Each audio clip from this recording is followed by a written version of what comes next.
toy, so to speak. Oh my gosh.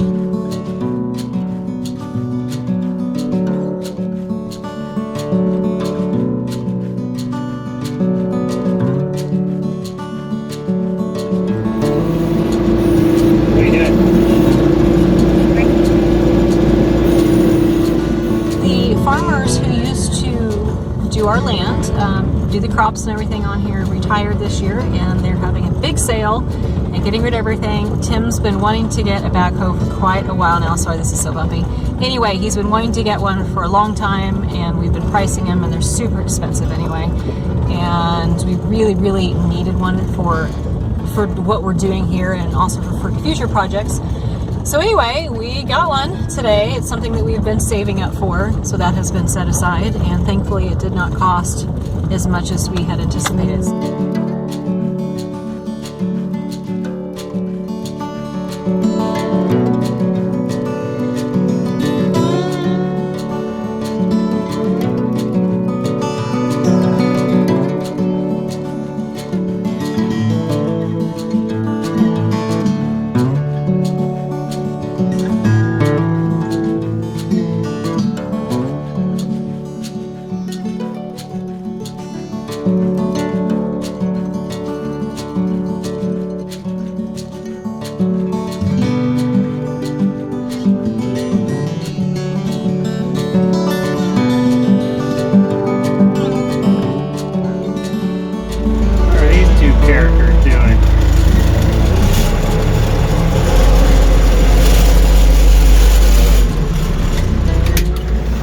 What do you want? The camper's out of gas. Okay. I ride? Well, she can't sit in I there. just want to ride once. Just once? Yeah. Alright, come on. I don't know if this is big enough for us. Close the door. It's pretty cool. I cleaned my windshield. Yeah. You can actually see out of it now. Yeah.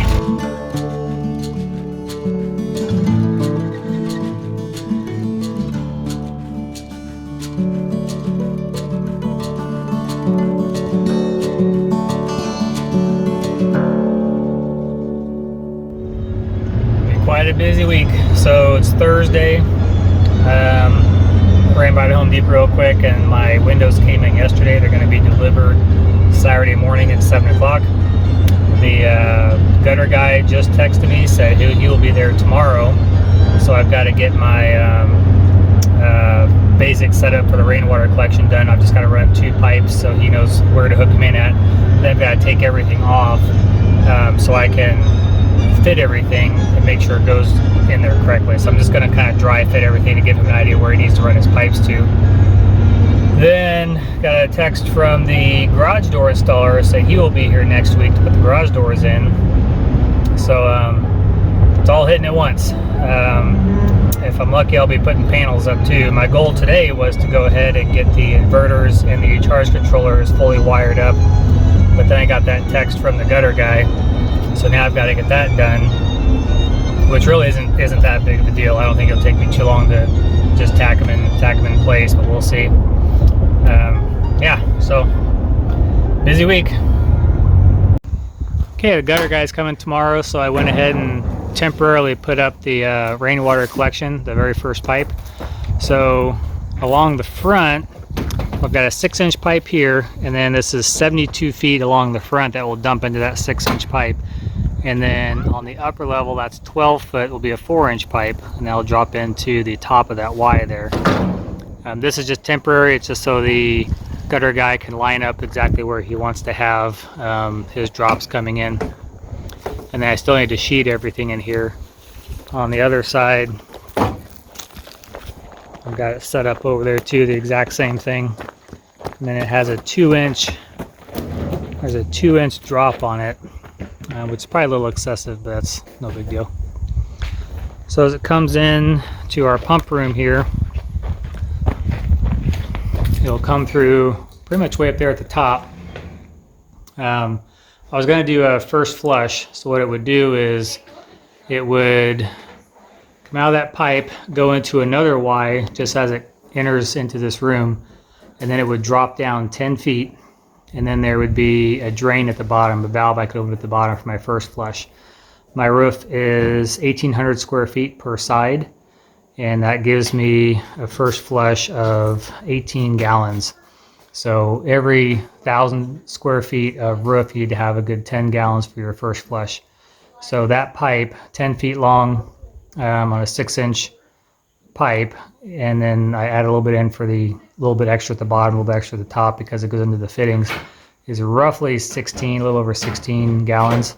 So it's really close between the 16 and having my 18.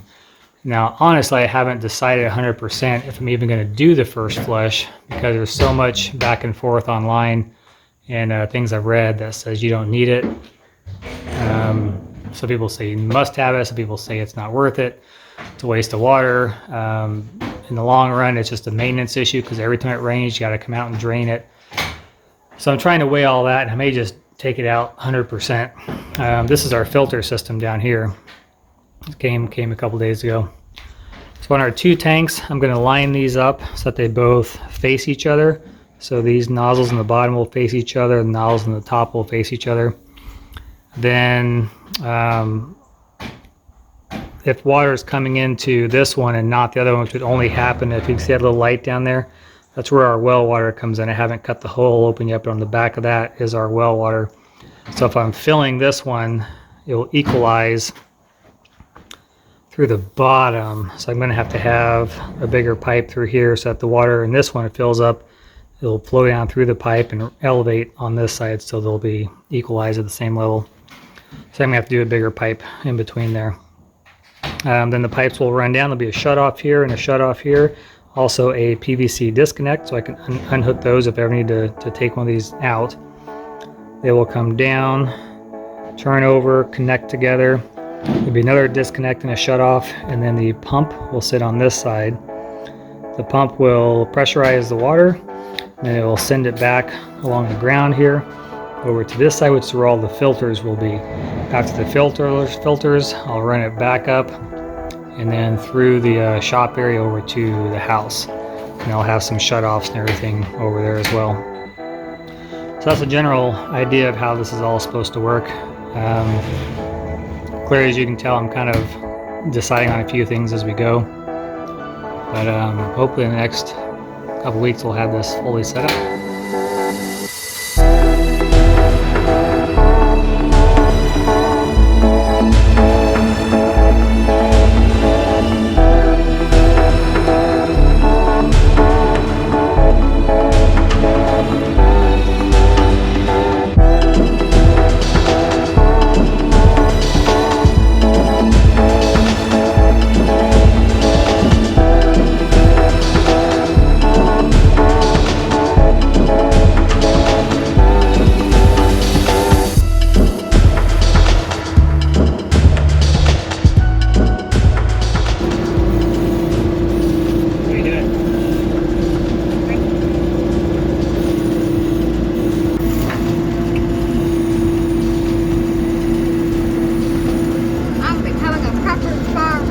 Proper farmer. I'm working on a tractor.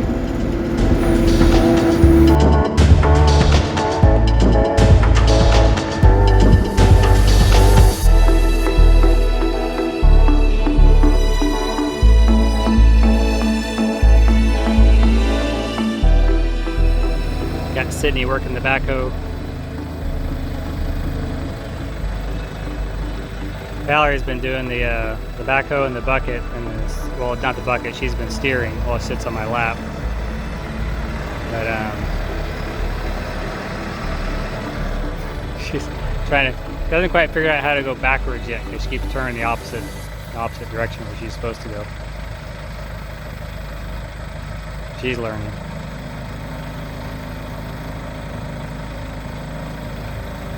See if she turns around and realizes that the ground drops. There she is. That'll work too.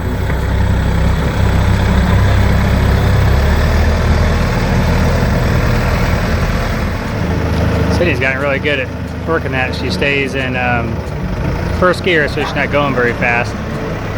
But her bucket loading skills are really good. She can really get a good full bucket now. She's done it a few times and knows how to keep it down until she gets into the center of the pile.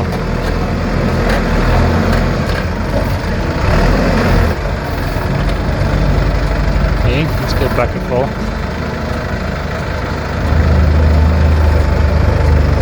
So I've loosened dirt up and got everything set over there for her. I wish that bucket had some teeth on it, but it doesn't. So she's been going back and forth. She's taking quite a few loads over there. Looking pretty good.